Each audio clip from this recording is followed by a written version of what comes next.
Hi, I'm Dara and I'm here with UPROXX. I'm here in London where I spent the last few days with music producer and artist Dan Dare, aka Slang, whose music has hit number 2 on Spotify UK's Viral 50, and who has worked with artists like Charlie XCX and Jules Santana. But what's most inspiring is how he's using brutally honest lyrics to create a conversation around an issue that's usually unseen but actually affects everyone. We was getting lost on a long summer's day, had a lot of lovers that haven't seen the wave.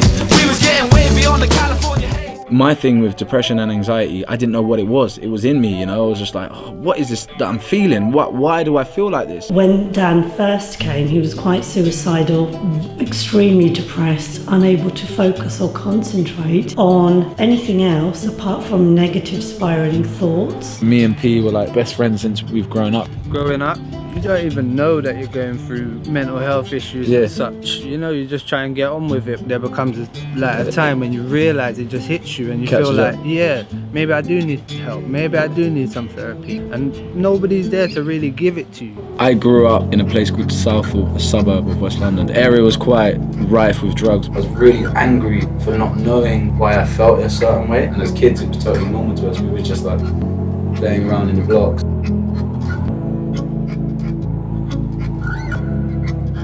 If somebody has a broken leg, everybody around them can see that person has a broken leg.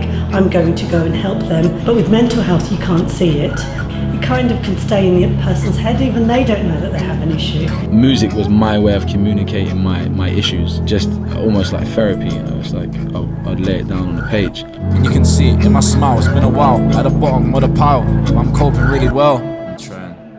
And I swear to God, therapy's an angel when it ain't going well.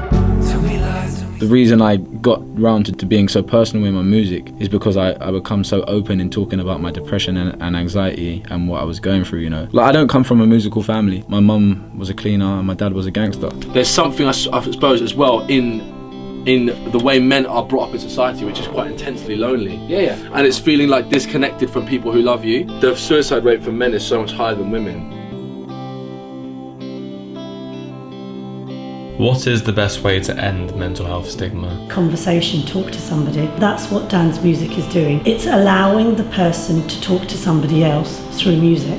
The main message from my music is there's hope and also that there's light at the end of the tunnel. If you can't change certain things, you shouldn't punish yourself. One of the biggest things that's helped me is forgiveness practice.